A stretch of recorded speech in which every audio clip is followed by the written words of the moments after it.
Good morning, ladies and gentlemen. We will call the Planning and Economic Advisory Committee meeting of September 4th, 2024 to order. So we begin this gathering by acknowledging and celebrating these traditional lands as a gathering place of the First Peoples and their ancestors who are entrusted to care for Mother Earth since time immemorial. We do so respecting both the land and the Indigenous people who continue to walk with us through this world. Today, the county is committed to working with Indigenous peoples and all residents to pursue a united path of reconciliation. Thank you. Adoption of the agenda. Do we have motions or we just? We do, but you'll have to. Oh, I have a question. At the end of the agenda, it has our next meeting starting at 9 a.m. That is correct. There was a conflict with some people that they had other appointments later in the day, so we moved it to 9 o'clock, if that's okay with everyone. moved by Phil Leonard, seconded by Leona Fleischman. To adopt the agenda as presented, are there any questions or comments?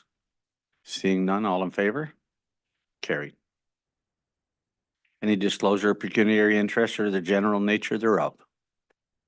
Seeing none, adoption of the minutes. Moved by Francis Smith, seconded by Jim McIntosh, that the minutes of April 10th, 2024 be adopted. Are there any questions on those minutes or? All in favor? Carried. Deputations and or presentations. We have with us Terry Lynn Brennan on behalf of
Can people hear me now? Yeah.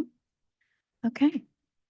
Sego, Skonago, Sego Guego, Watwanuradon, Terry Lynn Brennan Yungets, Guniga Haga British, Najudodan, Goweno Gues, Goweno Day, Gunyugari, Shwiganajitaron. So hello, and thank you for inviting me and having me here. I'm here as well on behalf of Lodgepole Arts Alliance with my colleague and co-founder, JP Longboat. In my introduction, I welcomed you to this land. If some of your ancestors are not from here, welcome. I identify as mixed heritage, both Mohawk and British. My family comes from Six Nations of the Grand River in England and Ireland, respectfully, and I currently live on Wolf Island. So thank you. I'm going to here just present a little bit about an exciting event that is happening on Wolf Island next month and share it with you. It has been shared with the county, the islands, township of the islands council as well. So Mayor Greenwood Spears is familiar with this. So she might be available for questions if I'm not in the room or JP is not in the room. And so in October, this is okay. All right. There were a couple different variations and I thought I sent a different one, but that's perfectly fine. So in October, Lodgepole Arts Alliance, which has its home on Wolf Island in the Hotel Wolf Island, we are a part of the Commons grouping that has our roots in the hotel, what is now the hotel. We are hosting a national event we are bringing Indigenous presenters together for a first time ever National Indigenous Presenters Gathering. And for those who aren't familiar with the term presenters, it's an easy one-word term for artistic producers, artistic directors, people who basically contract artists to be on stages or in galleries. So it's kind of that intermediary person who does all of the paperwork and the legwork to make sure that all your artists are in your community and giving you what their gifts are. And so there aren't a lot of Indigenous presenters because it's kind of an area of administration that is really lacking in Indigenous input. But there is a good cohort of folks across the country. And that also includes powwow organizers, because that is also a big festival and an event that requires that level of administration and coordination, and they are considered presenters. And so from the 7th to the 10th of October, we are basing events out of the hotel on Wolf Island. And we are also looking to utilize spaces on the land on the island. We will also be looking to have a day in Kingston, because right now we have registrants who have never been to the area, and they're coming from the Yukon and they're coming from Newfoundland. And so we want to show them a little bit more about our lovely and beautiful counties and the region that we live in. Right now, yeah, this is an old presentation, so I'm sorry, Jeanette, I must have sent you the wrong one, because we are looking now upwards of 75 guests and new folks, mostly Indigenous, coming to the area. It is an open event with some workshops being presented as an opportunity for non-Indigenous and Indigenous artistic professionals to come together, but mostly it'll be a brand new Indigenous audience that is coming to this region, of which JP and I, this is our ancestral homelands, and our ancestral beings are from here and implanted in here, and we're greatly looking forward to introducing all of these folks to the Eastern Woodland culture, which is part of our heritage. And so we're calling it the art of visiting, simply because most interactions these days with artists and presenters, much like with agents, it's all transactional. It's all about how much money can we make and how many days can we, get on a stage. There's very little community engagement. Artists come in, they perform, they leave. And what we want to do is trying to get back to the idea of actually making artists engage more with the community, and do school groups if that's the way, but also have an opportunity to eat with community, share and get to know community, because that is what endears Indigenous artists to want to come back to spaces. It's not that quick in, quick out money transaction that really lures them. It's actually, if a community wants them to get to know us and we want to get to know them, then that's really building relationships that are going to endear and bring more Indigenous artists to all of the counties here. And so over those 4 days, we are offering both performances as well as workshops and talking circles. We're going to be talking about touring. We're going to be talking about mental health. We're going to be talking about the Indigenous artistry in general, and how to become a stronger community, because we are outnumbered by our non-Indigenous colleagues and partners, and to become strong partners in the events of putting more Indigenous artists on stages. We are hosting a kind of a introductory dinner on the night of October 7th at the hotel, of which various community members and politicians like yourselves are going to be invited. And we have host chefs coming in from the region to make an Indigenous shared meal, and basically start off the gathering with food, coming together and having an opportunity to talk and get to know folks from the larger region. I'm not sure if all of you have, visit Wolf Island very often if you're in the north. So this is an opportunity again to even bring our Frontenac County colleagues, friends, and family down to the island to start us off in a good way. And so kind of coming back to the reason that we've called it the art of visiting.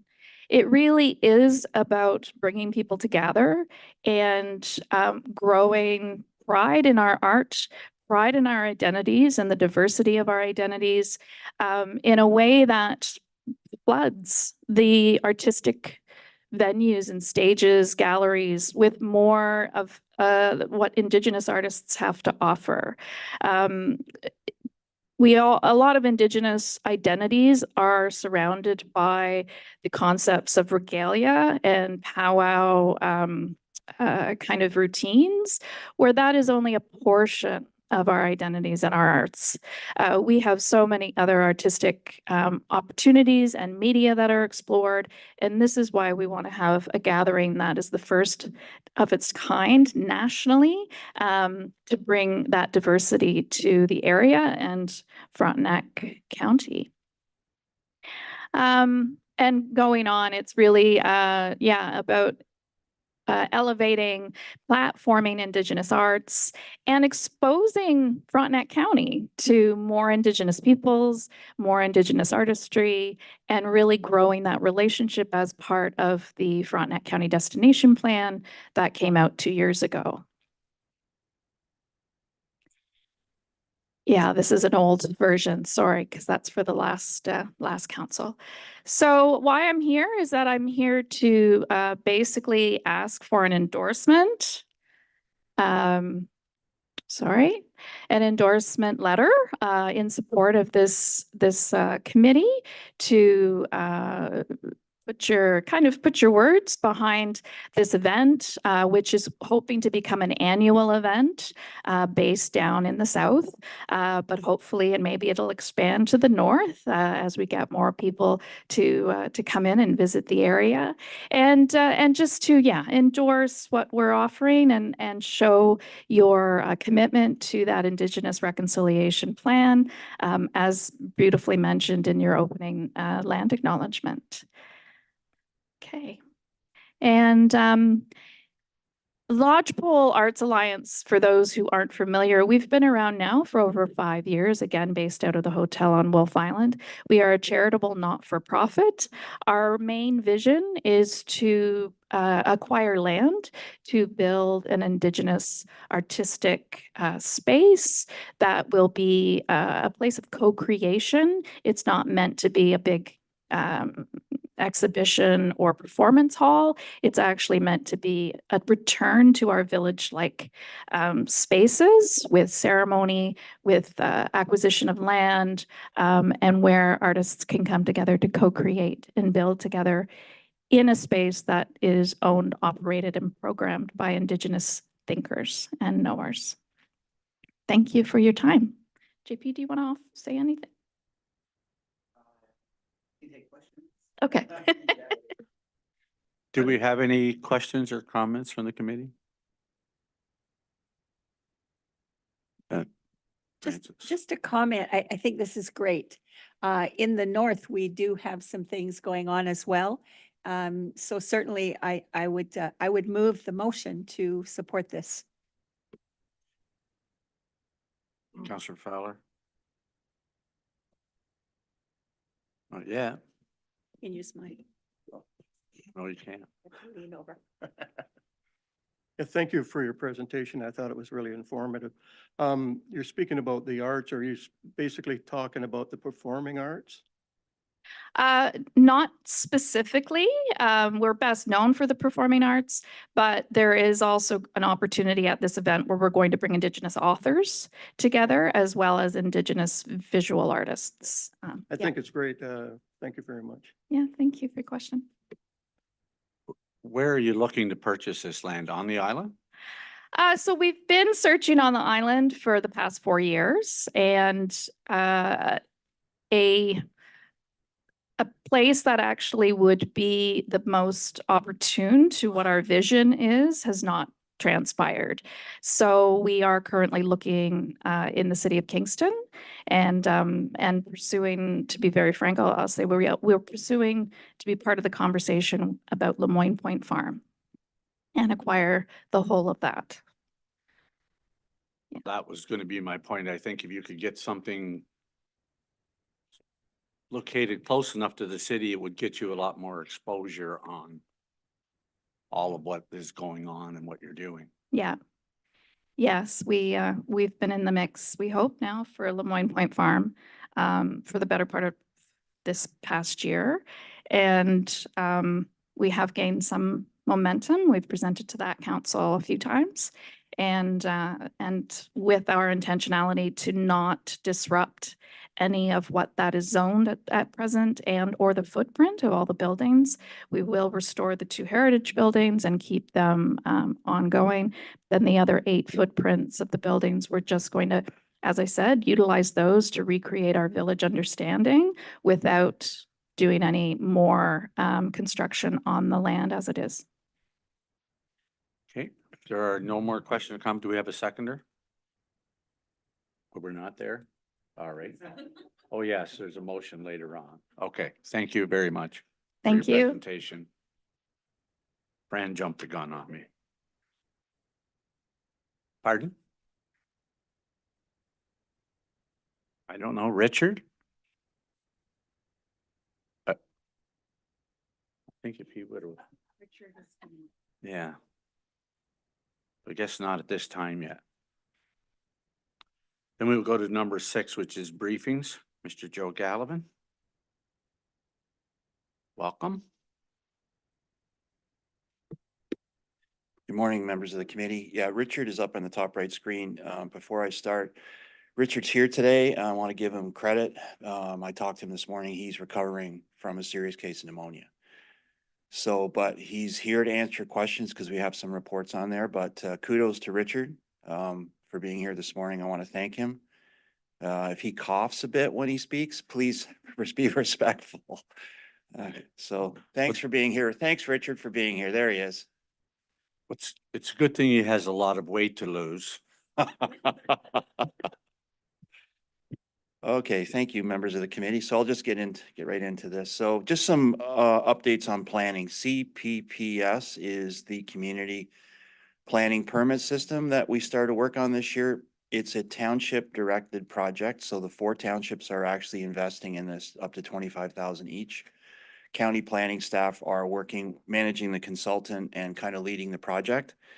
It basically is a big step forward in waterfront protection and protecting the environment. And the goal is to start to have it in place sometime the middle of next year.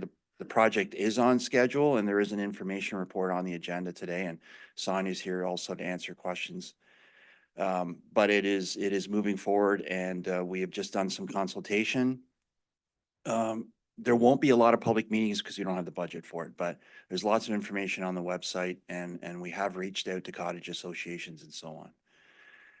Additional residential units, ARU, is a term that was coined by the province. The legislation has changed at the provincial level that now will require an additional residential unit on each property. We are working, as we note, South Frontenac has just completed planning rules for that, and we are working with the other townships. North Frontenac Township recently passed a resolution to have us update their official plan and zoning bylaw. One of the questions we've been getting is, does this mean that people will be able to put a second unit on a waterfront property? The answer is no. But we've got to make it clear why. And basically the reason is it'd be too much pressure on the lake water quality. So that's why we need to put these clear policies in place, and we'll be working on that as the year goes by. Also, we call it a housekeeping amendment for zoning bylaw in North Frontenac. It's one of those jobs we have to make sure that those bylaws are kept up to date. Sonia is working on design standards for Marysville, and what that means is the new vacant land area south of the existing village, which has now been incorporated into the village for future development. We want to make sure that whatever's built there knits into the existing village and doesn't look like suburbia. So Queen's University did a lot of work with us last year, and now Sonia's working on incorporating that, and eventually we'll update the zoning bylaw for the islands. We've also done another drudge work job as a planner. It's called office consolidations. The official plan document and the zoning bylaw document for Frontenac Islands are quite out of date. They don't necessarily recognize zone changes that have taken place over the years, so we're cleaning that up. It's a lot of work, but it needs to be done so the public know exactly what they can and can't do.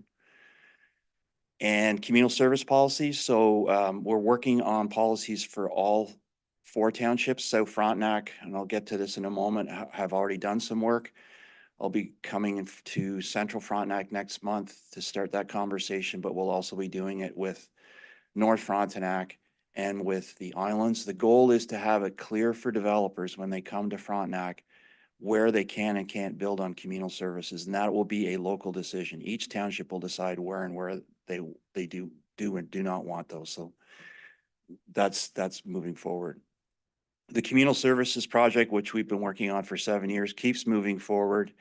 We now have the public utility up as of November. We have the board of directors, and we have the technical support group, which is led by Mr. McIntosh. You can see that they've been busy. They've been meeting every month regularly, including August 27th, which is not on that slide. They're doing the hard stuff. They're taking the idea of the benefits of communal services, and they're now looking at how do we actually make this work on the ground, including bringing in an operator, someone that'll work with them over the next year to make sure that we understand exactly what we need to do to get developers to come here. And we've still been asked by a lot of different organizations to talk about the Frontenac story. So there's a list of places that I was at this summer, and June 14th, Sonia did that presentation. Still a lot of interest about the idea of what we're doing.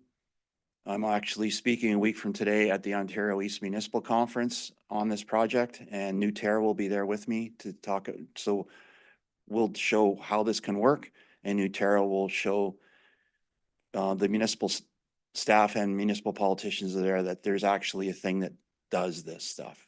And it's still amazing to me as I go out there and talk how few people know that there are technologies right here in Ontario that have been proven for years and they're ready to go. So it's really positive things.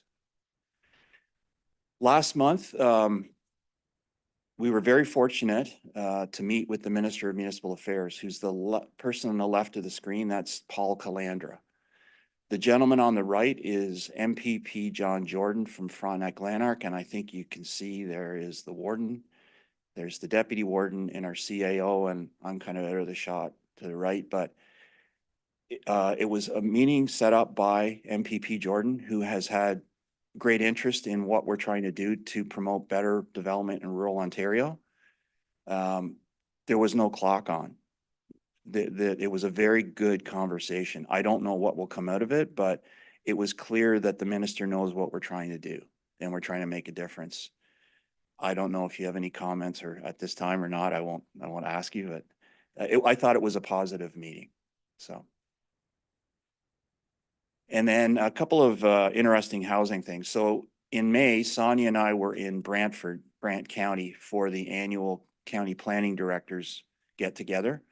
And we had an opportunity to visit a modular home builder in Brantford at the Brantford Airport. They're in a hangar. The words are cut off, but the company's name is ANC Modular. And it was very fascinating because they build everything in that hangar. All of the construction workers are in that hangar. And what they build is basically Lego blocks. And we're not talking small homes or single detached dwellings. That box you see right there is part of a multi-unit, multi-story apartment building that's being built in downtown Toronto on Spadina. Absolutely amazing. They build them so they're all plugged together. They're already built. Inside those units are kitchens, fully set out kitchens, all the wiring, all the electricity is in there, and they just plug them together. They plug them together and they wrap them and they mark them on the outside. So when they're delivered on site, they know exactly which pieces fit together and they can do it in a matter of days. I actually asked the developer or the builder when we were there. I showed him a picture of the concept plan for Charbet Lake. And I said, could you build this? And he said, yes. And I said, how long would it take you to build this? He said, if we had the plans, we could build a 4-story building in Charbet Lake in 8 months. Deliver it to site, but it could be built within a year, which was really interesting, I think. Really, really interesting. It's interesting to know that these companies are out there and they're available to build in Frontenac. Sonia and I also went to Belleville. We were asked to by the developer, the builder, to attend their site. They're called Brower Homes. They build very small living pods. Sonia, 400 square feet? Approximately 400. So small homes. They're actually building something in Kingston the next year over on the east side on Gore Road, a small community of homes like that. So we spent part of the day with the builder and just got a sense of would this work or not work in Frontenac. And then also in July, I attended the Anchor Concrete site on site with the Deputy Warden Vanderwall and the CEO of South Frontenac, Luis Fragnito. So this is Anchor Concrete. They're on Sydenham Road, just north of the 401. For years, they've been building cement culverts, cement pieces for the construction industry. They're now building cement modular homes. Again, you can't see on the screen there the name of the company, but they're called Lodestar, Lodestar. And again, it's similar to what ANC Modular does. They build certain boxes and they can plug in. Currently, they're in Kingston building a new building for St. Vincent de Paul Society on Bagot Street at Charles. If you're interested in what these look like, you can either see them on their site on Sydenham Road, or if you're downtown Kingston, you can drive by that site. They're currently working on it. But again, another potential option for building something of a certain density in relatively short time, brought to the site in short time. South Frontenac Township are working on their new official plan. They just released the 3rd draft. County staff county council is the approval authority of that plan.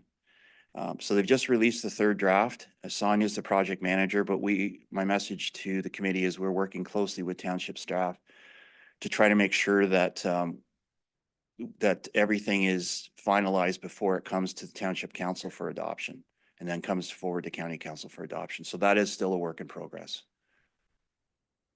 On the economic development side, so the annual trail report is complete. It's up online. It's noted here that Richard has been setting up office hours. I know he's been up in North a few times. I'm not sure how many presentations he's done to township councils, but he can answer that question if you're interested. And then the Open Farm website has been up to date. I don't know if you've been on it recently. Debbie Miller has been doing a lot of work in the field, working with farms and business to organize this. And then there's a business retreat on November 5th. So with respect to that business retreat, if you are interested in attending, it's at the RKY camp in Parham. You're certainly welcome to attend. I was there last year and I was very impressed by very informal setting with a lot of opportunities for small businesses to talk to one another. And I think it was quite successful. So that's again on November the 5th. And business awards, as per last year, we have asked for nominations for business awards across Frontenac. That's up online right now. Please let your local businesses know if you want to nominate them or they're interested in nominating somebody. And these are images from the first day of Open Farms, which was held at the farmers market in Harrowsmith. You can see the warden there cutting cornstalk to initiate the day. But it's happening all through Frontenac and parts of the city over the next couple of months. So that's an evolution of where we started 6 years ago, where we had one day and a number of farms, but we realized very quickly the demand was so high, it wasn't fair for the farms. So it's expanded and very, very successful, I have to say. Just to let you know, there's a tour on the 28th of this month. The World Trails Conference is in Ottawa, and there's going to be tours of the trail partly through the KNP, so they'll get to see the quality of the build. We're doing some rehabilitation on the trail. I will correct this slide. It says the contract has been awarded. The contract has not yet been awarded. We're working on that to rehabilitate part of the trail, and Richard can explain exactly where that is if you're interested. So as we note on the slide, once this is done, there's only 12 kilometers left of the former rail line to connect the trail right from downtown Kingston right into Renfrew County. And that's quite a success story, I have to say. And just letting you know, we have a new vehicle. We have a Ford Bronco that we just acquired. Thanks to Revell Ford, who gave us a very, very good deal on it. You'll see it out in the field. It replaces the 2006 Ford Escape, which we inherited from the former chief of the paramedics, which was it was becoming a safety hazard, quite frankly. The brakes, everything was going on it. So we replaced it with this. So we've got rid of the Escape and we got rid of the Toyota Highlander. So we have this new Bronco, which is 4x4, which is good for Cottage Road site visits.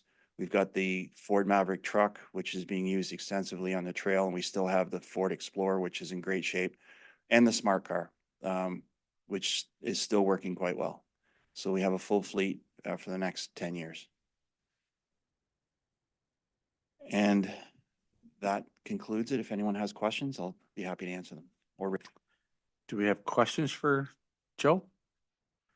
Fran, Ms.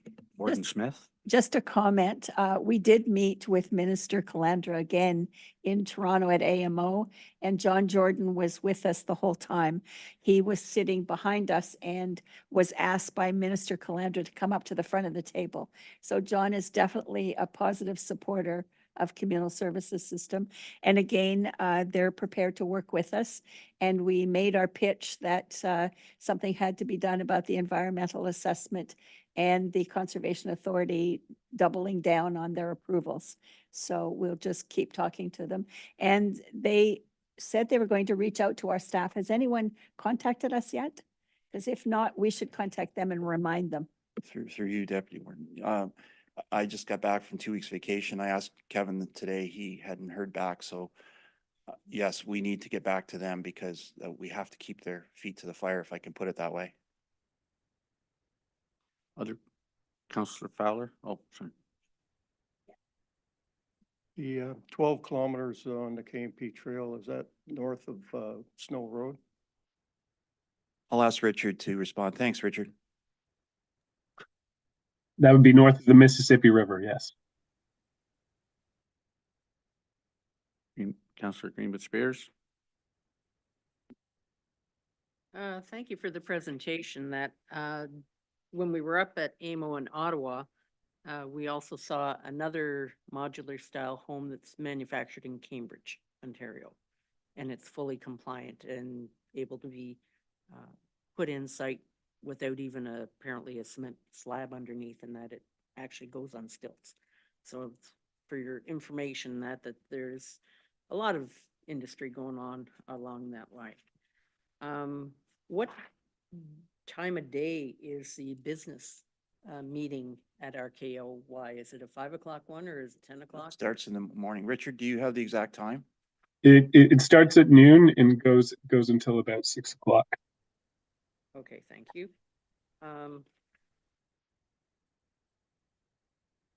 When we're talking about the new standards and that for the waterfront protection, that has there been any further action on what I'd raised before regarding fish? I know Department of Fisheries is now involved. Is that an automatic trigger for assessment for any of the waterfront development? Through you, Chairman. No, it's not an automatic trigger. It depends on the situation and the property and what body of water we're talking about. Okay, so I would urge that any of the areas that are identified as nesting areas for fish somehow be an automatic trigger so that we don't end up approving something that may disturb the fisheries and that inadvertently and being down that road too far. And in that regard, we came across something on Frontenac Islands that potentially along provincially significant wetlands that is actually a sturgeon nursery. And that, so if we're too far behind the process and that, we can end up having a negative impact on our fisheries. Thanks for letting us know, and Dmitry Kurlyovich is now managing that project, and we'll make sure that he's aware of that, because that's important. Okay. Yeah, so part of the work that we've been doing over the summer is reaching out to, we've done quite a few letters to various Indigenous groups. We've worked with the province to ensure that we have a full list of those. We've also reached out to agencies such as Parks Canada and to the Department of Fisheries and Oceans at the federal level. So with respect to your comment, we will look to them to provide us with criteria or a list that we need to consider as part of the community planning permit system, because really we need to take our lead from them as to what it is that triggers the need for their review. So we have asked them for that input. Okay, and just for your information, that when you're checking with the Indigenous groups, the Akwesasne First Nation further down the river has federal grant and domain over sturgeon and potentially other fish in the area. So they would be the appropriate one for anything along the St. Lawrence River and you to at least be contacted. Going back to the communal services and that, when I was up at AMO, it seemed like there was still not approval at the provincial level for what we have been working towards in communal services and that, and the concept of having one single supplier and that. And I've also met with Paul Calandra and that regarding challenges that Frontenac Islands has and that. And as you know, we've put on hold any planning expansion that of the village and that because of our constraint of transportation, more so than anything else. But is there any further advancement in having it approved? Because it sounds like there's still red tape at the provincial level before a developer can actually finish a project. So as Warden Smith said, the biggest stumbling block now, like the utility's starting to really think hard about how we implement this and how we make sure we're ready for developers to come in. We're taking care of the planning. We're putting the planning rules in place. And as we mentioned to Minister Calandra in a meeting, planning approvals are not the issue. It's the environmental approvals. The current environmental approval system, it's called a class environmental assessment. So on one hand, you've got the Ministry of the Environment saying you have to do a class environmental assessment for any public utility that wants to put communal water or wastewater in place. And that process is very clearly defined, but it's also very expensive. So Frontenac's spending more than $80,000 just on that project. And it's taking more than 2 years and there is no defined finish line. At the same time, the drinking water side, the communal water system, if you're within the jurisdiction of a conservation area, and we are everywhere in Frontenac, there's 4 of them, and there's 3 source protection plans. Those plans need to be amended if you're adding a municipal drinking water system, and that includes communal water for 8 units, 10 units, 50 units, 150 units, doesn't matter. That's on what's happening on the other side. You got MOE over here, you've got the Conservation Authority approval over here. They don't talk to each other. And in my opinion, based on all the work we've done, that process is out of date when you're talking about establishing a public utility to manage communal water and wastewater through an entire jurisdiction, where eventually there'll be staff that will have the expertise to look at those approvals in a quicker fashion. And our message has been to the province, we know what we're doing. We've done all the heavy lifting in terms of what we need to do to make so the environmental protection and improved approval process is not mutually exclusive. That's been our main message. And it is, while environmental staff have been very polite. They haven't been very helpful. And so most recently, as the warden says, we met last week with some of the senior MECP staff at the direction of their minister. Our message was, a group of you need to come here and sit with the technical group who are on the ground thinking hard through this and come up with a different approval process that we can build housing faster. And so those processes aren't stopping us from building, but they're certainly slowing things down and costing a lot of money. And we're trying to say to them that you can have a different system with the same levels of environmental protection, and our utility can manage those approvals. Okay, and just to be clear, Frontenac Islands is not part of the Cataraqui Conservation Authority, being the islands. The opinion of the Cataraqui Conservation Authority is, because I asked that question there. They said, if you're looking at building communal in Marysville, you will need approval of this or amendment to our source protection plan. You're within their source protection boundaries, even though you're not regulated. We could argue that, but that's what they've told us already. Yeah. So that comes back to a point of strategy, and that because it's always good to get a relatively quick win. As I said, the main constraint on Frontenac Islands for the future development of Marysville remains the strangling of MTO connectivity and the failure for the dual service that was promised that impacted even our paramedic services. I think we're probably the most winnable case that you might run into in quick order if we could get our support again for the dual ferry service, which would allow us then to move our motion back to allow for future planning. And if it comes to the court case and that, it becomes the court case and that, because Frontenac Islands has never been under the purview of Cataraqui. It looks after the landmass of the mainland, not the islands, and they've always made that crystal clear to us. So it's strategic that you might want to make the point that economic development is being held up not only for the problems around communal services, but also for the ongoing transportation issues on Frontenac Islands. Other questions, or comments? I have a few for you, Joe. Oh, okay, go ahead. Just a comment. I happen to live in a modular home that was built in Moorwood, I believe it's called, up by Ottawa, up that way. Gilchrist Homes. Yes. So I just commenting that the quality of those homes is phenomenal because they're done in a factory, they're watched in the factory, all that stuff happens in the factory. So I'm just making the comment that looking at that long-term as a structure to do something for development is a fantastic option.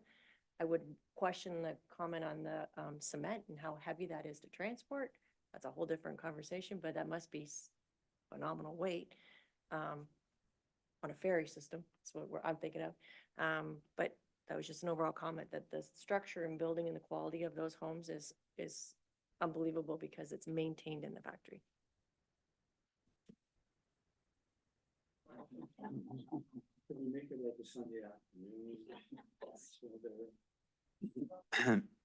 Jude Greenwood Ju- Spears.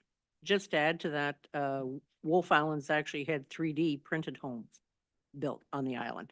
So that's one way of getting around. And I don't know whether those cement homes have to come in one big barge even. I have no idea in that, but we're always open to innovation that we just have to have transportation. I thought it was interesting. We were, as Fran said, at AMO, Municipal Service Corporation, communal, and at a round table, and then LAS would like to take it over. Move it up to the provincial level, you might as well kiss it goodbye. They thought that maybe the whole province should be running it instead of individuals. When they won't even approve it yet, let alone they want to take it over, which seems kind of odd. When you said that the individual townships have the say of where a communal development can go, does that have to be in their OP or it does not? We're recommending it is in the official plan because there, things could come up that you would not expect. So particularly in the rural lands, if you don't have clear direction on the density type and so on, you could have someone show up with a 200-acre parcel of farm field and say, I want to build 400 units here. And if you don't have clear policy about why that's not acceptable, then it would be difficult to challenge that. So, and again, clarity not only for the public and for council, but clarity for the developers about what scale of development, where and why. Okay. On the meeting that we had that John Jordan was on, who is all in favor of it, he's actually saying he's going to put a bill forward as an MPP. You're allowed to put bills forward into the reduction of red tape.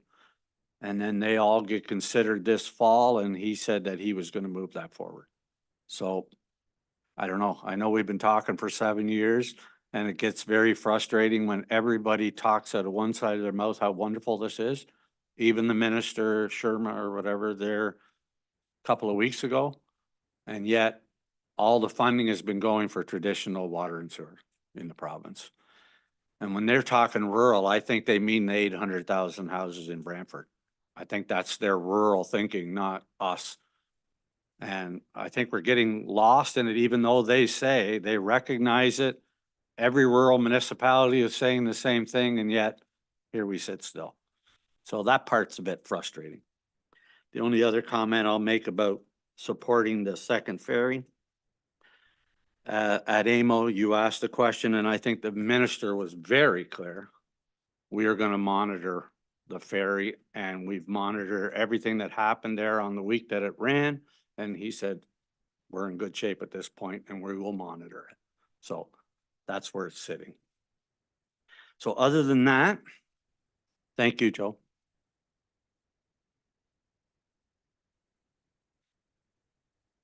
Now we have the motion for, is that correct? That's correct. So we're on to report 84, which is the Indigenous Partners Gathering on Wolf Island. And the motion is that the committee recommends to County Council that a letter be provided to Lodgepole Arts Alliance in support of the Indigenous Presenters Gathering event. And you just require a mover and a seconder. That was moved by Warden Smith and seconded by Councillor Fowler. Any other discussion? All in favor? Carry. Welcome. Next, we have a consultant briefing. Richard Allen is either going to introduce, and then there's going to be a 5-minute virtual presentation to the committee on physician recruitment.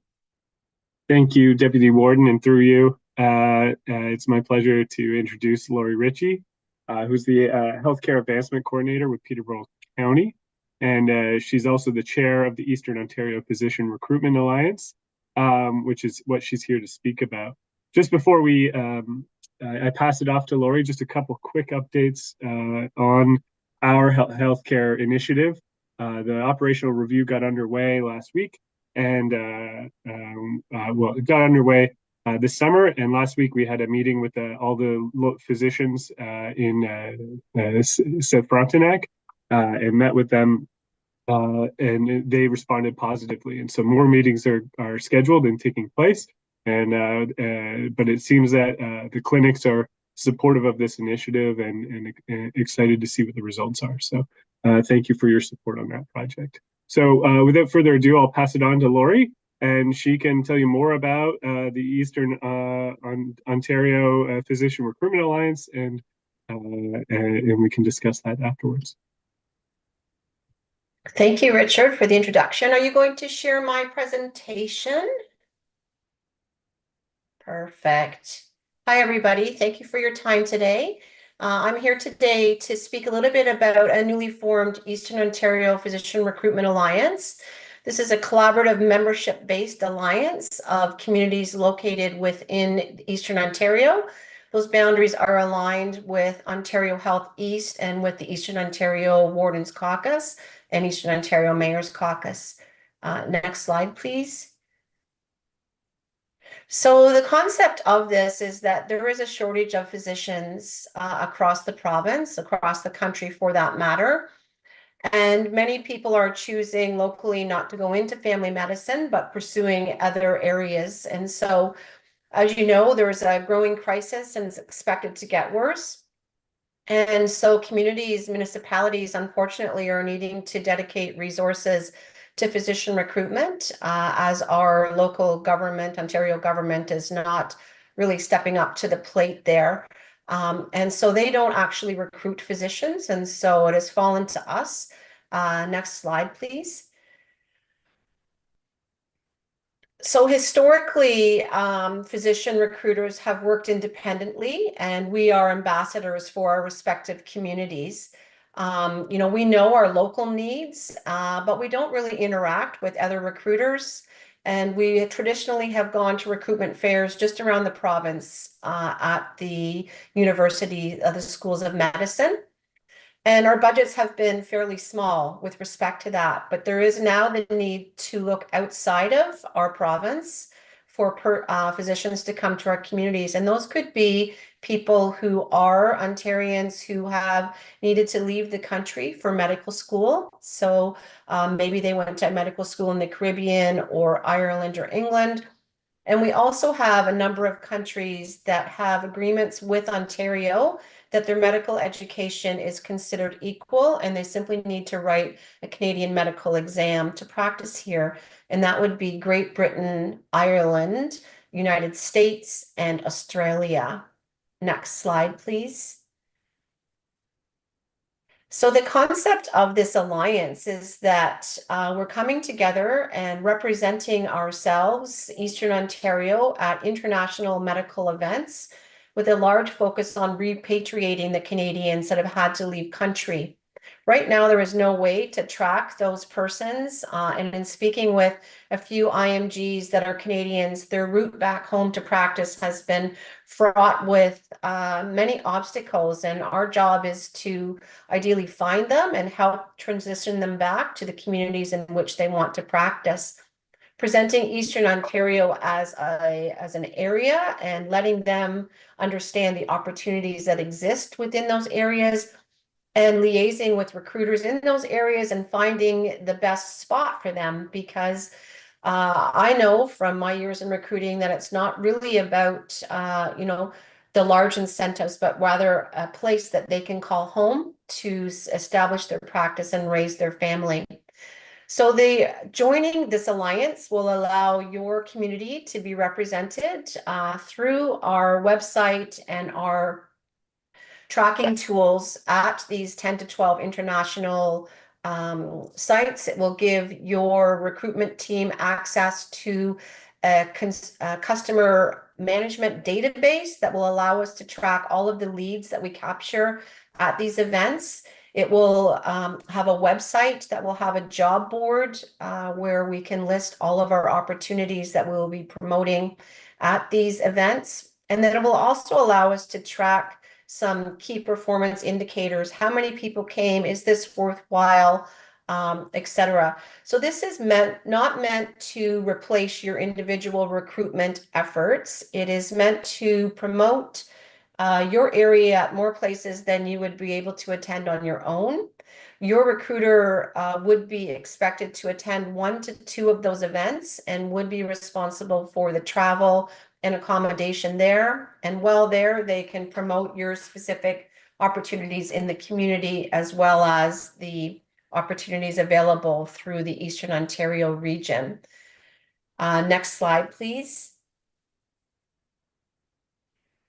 So there's a number of success indicators that are listed there. The ability to access this customer relationship database. Again, we can't all afford that individually. So by coming together with a group membership, this is something that we're going to be able to use and get meaningful data from these sites that we're going to. We will have a social media page. We will profile the various communities within that. This is modeled after Southern Ontario Physician Recruitment Alliance, which has been in place for about a year. And they have done very, very well. and have seen great payoff from attending these international events. If we could go to the next slide, please. So it is a not-for-profit corporation. We have established a bank account already. We are registered as a not-for-profit. The membership fee for 2024 is $500. That is allowing us to just get the website and different things set up. We are registered already to attend a repatriation event in Dublin, Ireland, as well as in Manchester, England.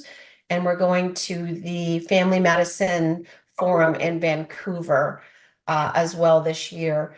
The annual fee generally will be $5,000. That is the annual membership fee that will give access to 10 to 12 international medical events, the website, the job bank, the customer relationship database, as well as the ability to interact with each other and learn from each other as to best practices and support each other in a way that's never happened before.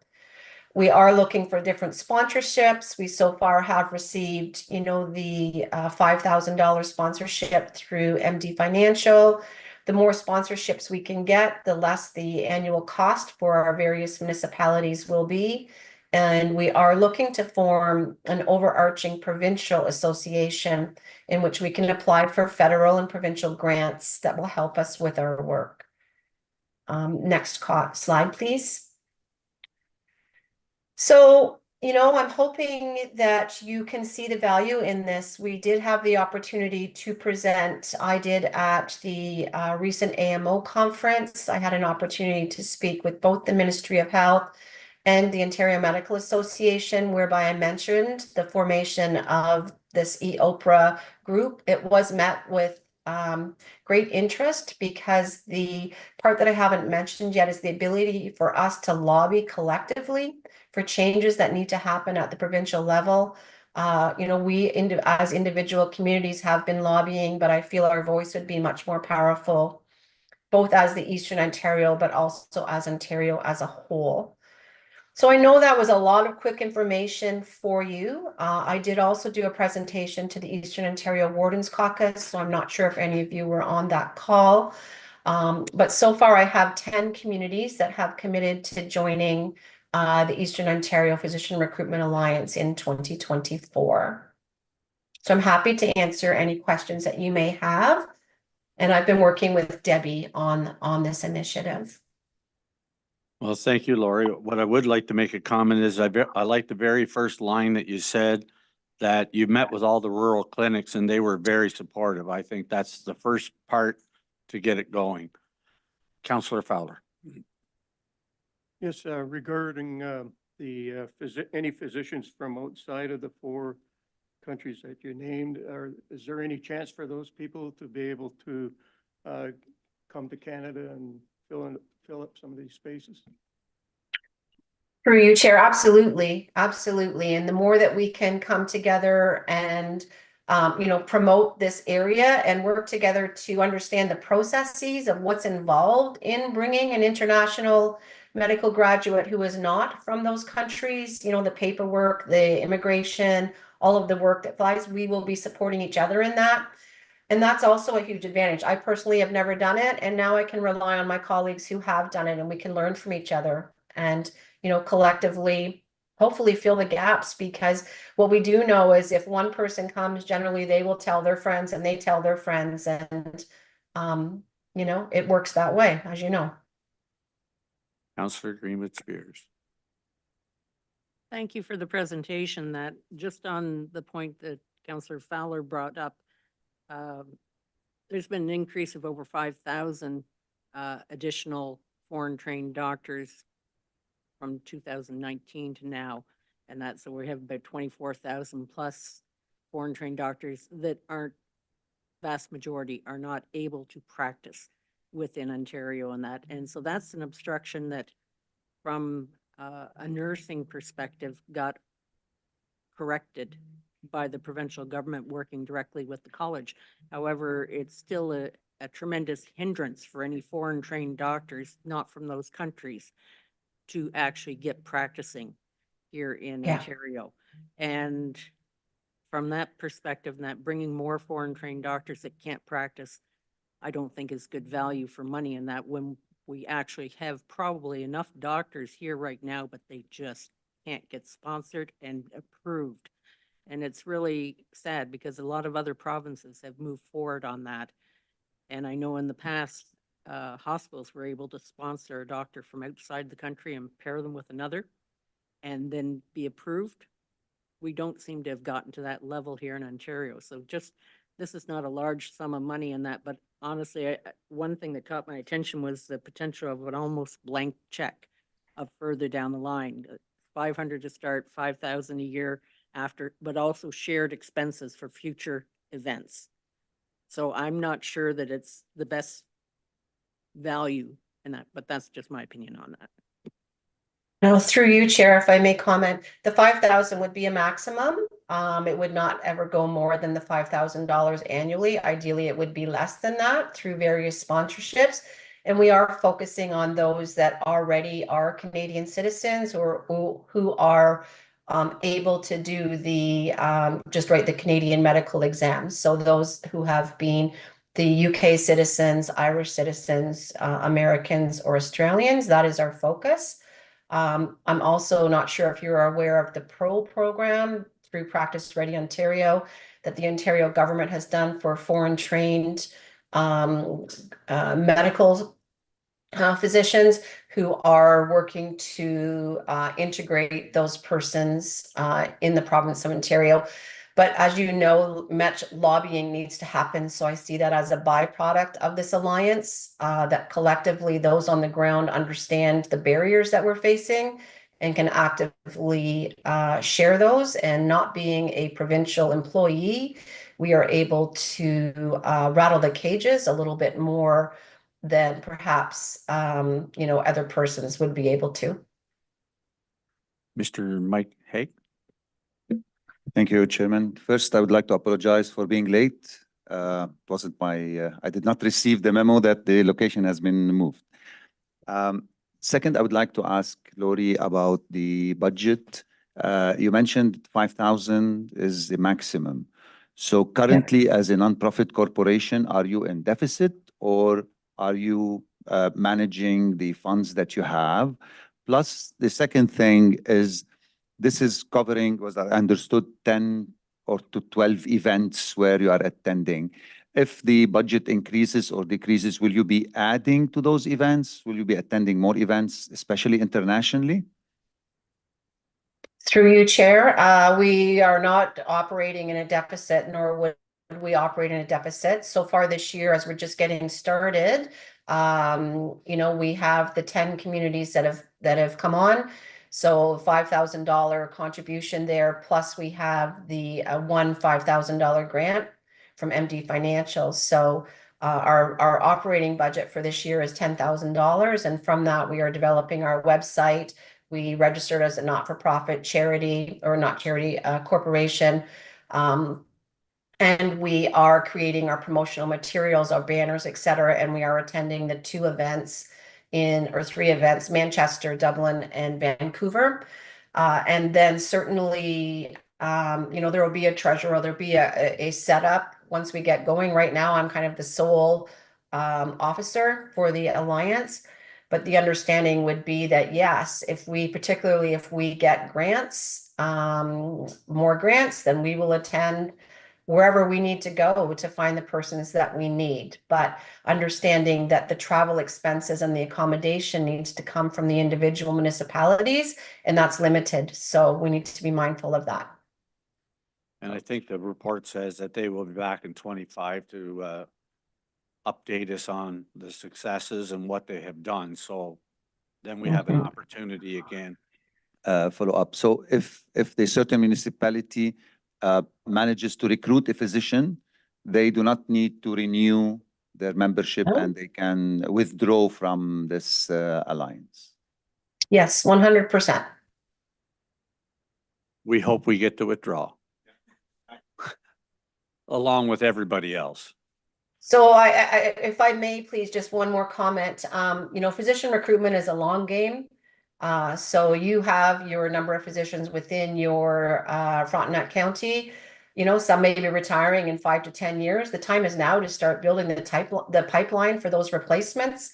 So it is an ongoing, forever effort, physician recruitment, of building relationships and maintaining those relationships maybe through 5, 10 years with people who have perhaps just even started medical school, introducing them to your community. So while you may only have one vacancy now, you may have 2 in 5 years, 3 in 10 years, et cetera. So I'm just cautioning you that physician recruitment is not a stop and start game. It's a long game.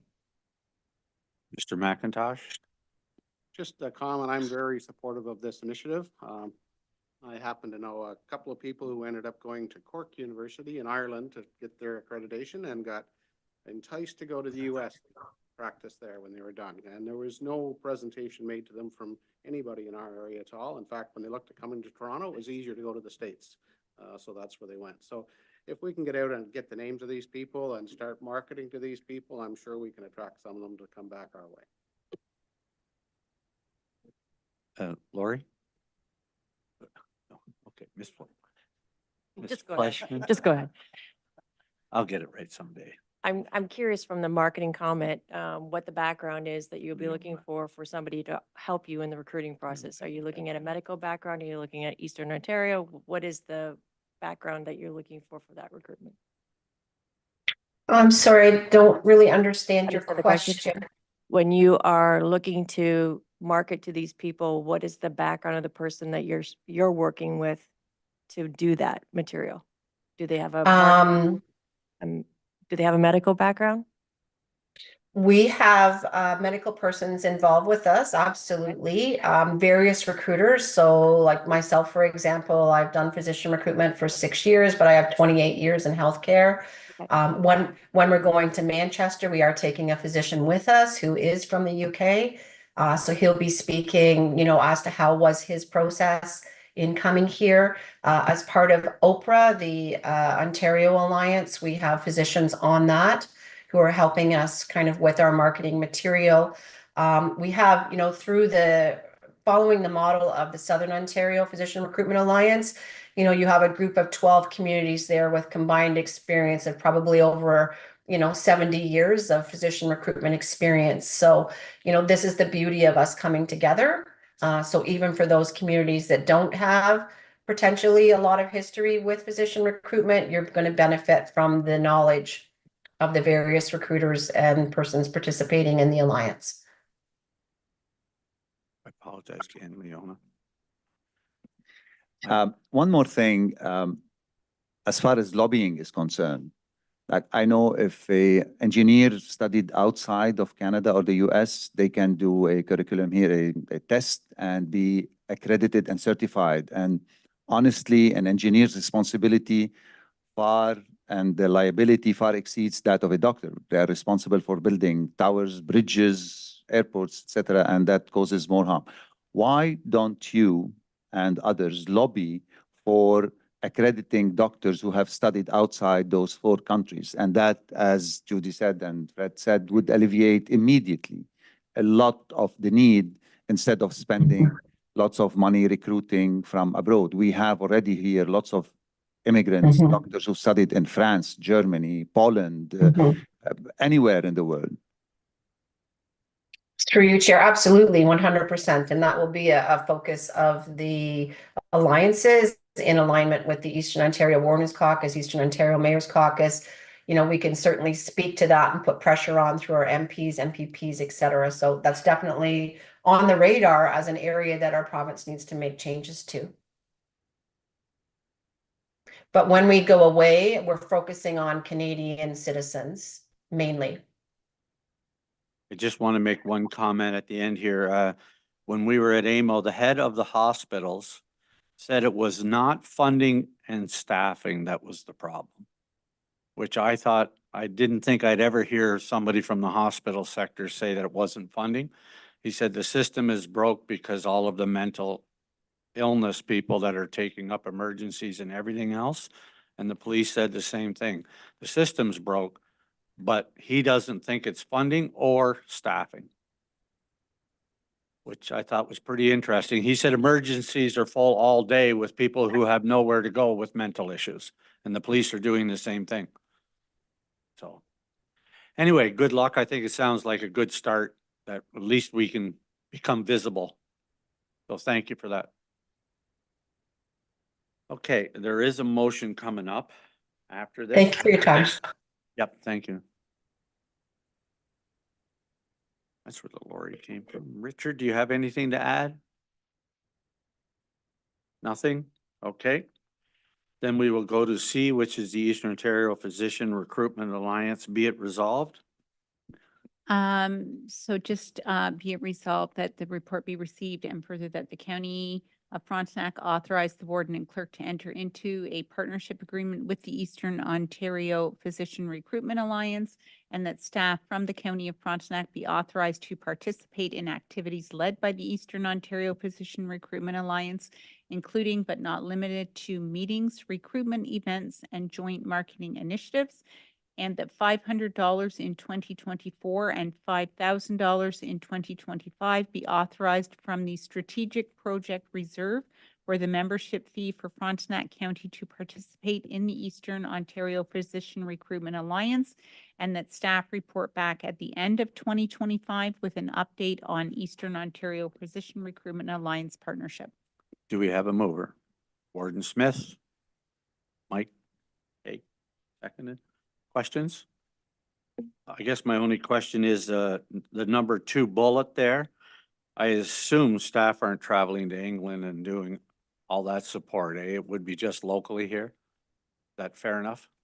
Okay. We'll have to clarify that it sounds like we might be on the hook for 1 or 2 events a year to travel to. So we'll try to keep it as local as possible. Thank you. I volunteer to travel. Hold on, we were all going to sign up here a minute ago. Okay, so if there are no other questions or comments, all in favor? Carried. I think it's a good start. Establishing criteria for trailheads on the KMP Trail. Are you just wanting to read the motion, or? Sure. So be it resolved that the KMP Trail Management Plan, Section 5.2.1 be amended to include the following: primary criteria, located in or near a settlement area, parking capacity for approximately 30 vehicles and trailers on a hard-packed, well-defined surface. Adjustments to the parking capacity may be made to accommodate site-specific constraints or to reflect anticipated usage patterns, ensuring that the design aligns with the unique needs and conditions of each location. Accessible parking spaces and appropriate access to the KMP Trail in accordance with the Design of Public Spaces regulation. Direct access to the KMP Trail or a dedicated path connecting the trailhead to the trail. Trail map and informational signage, identifying signage and directional signage for nearest high-volume roadway and around trailhead site to assist visitors in finding parking and other amenities. And the secondary criteria is lighting, paved surface, toilets, trash recycling, picnic areas or benches, drinking water, bike racks, charging infrastructure. And then lastly, criteria for trailhead partnership funding. So proposed trailheads should meet the primary criteria for infrastructure and amenities, while any proposals centered around additional amenities or secondary criteria should be accompanied by a clear plan for addressing the primary requirement, and a memorandum of understanding shall be entered into outlining the roles and responsibilities of each party, which must be approved by County Council. So we're going to need a mover and a seconder, and then we'll have the discussion. Moved by Mr. McIntosh, seconded by Mr. Leonard. Discussion? I think they're all pretty reasonable as long as we have some flexibility given the built-up areas that we're dealing with. And I'm thinking of Charlotte Lake specifically, in that it's an elongated park, but I'm sure we can make all of these things work. Greenwood Spears? Could somebody explain the design of public space regulation, and specifically because Charlotte Lake was brought up before at another meeting, and that it didn't seem like things were being built that close. So very recently, availability of handicap parking was brought to my attention on the new Marysville dock. So does somebody have the design of public space regulation as to how that applies? What's the distance, especially towards handicapped access? I'm Is that sure an answer? Richard has it somewhere. Richard? Yeah, I'm not familiar with the specifics, but there's a requirement for a certain number of spaces at a certain size and location whenever we build a municipal parking infrastructure. So it's, I believe it's sort of one for every 10 spaces. So in the case of a 30 a parking space with 30 spaces, 3 of those need to be set aside for accessible use and designed as per the regulation. So the reason we say that in there is that we're required to do so on any build we do at this stage. Mike? Richard, just a small question. Charging infrastructure, what does that refer to in So, the secondary criteria? Yeah, through you, Mr. Chair, the charging infrastructure would be likely we're going to see more demand for charging infrastructure actually for trail users, for people to charge their bicycles or ATVs or snowmobiles in the future. So we're going to start to see requests for that coming in. So we're anticipating a need for charging infrastructure. We might also consider using trailhead locations for electric car charging, but I'm primarily looking at it from a trail user standpoint. Councilor Fowler? Yes, we're talking about trailhead partnership funding. Who would be the partners you'd be looking for? As I described in the report, we hadn't anticipated financial partnership initially with this, but if we were to work with a partner, it could be any partner. So it could be a township partner that has land that is ideal, that they're promoting trails themselves, and they want to work with the county to create a hub at a certain location. But it also could be a club or trails organization that is operating adjacent to the trail and meets our criteria. And obviously, the commitment to set up a trailhead in each township means that we have to look at different partners that we're working with in each of those townships and meet that requirement. So in the case, we have a request from Central Frontenac in front of County Council, but in North Frontenac, we could see a different partner, such as an ATV club or a snowmobile club to work with, or on Frontenac Islands, we might be working with the Waterfront Trail or a conservation organization or something like that. So, Spears? You had a question before. Okay. Okay, the only thing I was going to make a comment on the secondary criteria, it's a criteria, but does it have to be?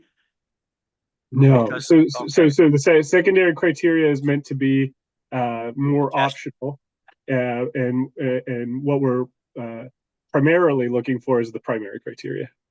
Okay, because I was thinking about the paved surfaces. I know why we paved Verona. There was some issues there with the land, and if we covered it, it was good idea. But maybe you wouldn't want to pave some of the areas. You'd want them to be more permeable. So that was the only reason I was wondering. Yeah. Okay, thank you. So if there's no other discussion, all in favor? Carried. Community Planning Permit System, project update. Somebody over there, either Joe or Through Sonia. you, Mr. Chair, this is just an information report to Okay. update the committee. We don't have a formal presentation, but if there are any questions based on what was in the report, then we're happy to take those questions. Thank you. And there are none. How close are we then? Okay, no communications, any other business? Seeing none, next meeting, you've got it there. If there's nothing else, do we need a motion to adjourn? Take a pick.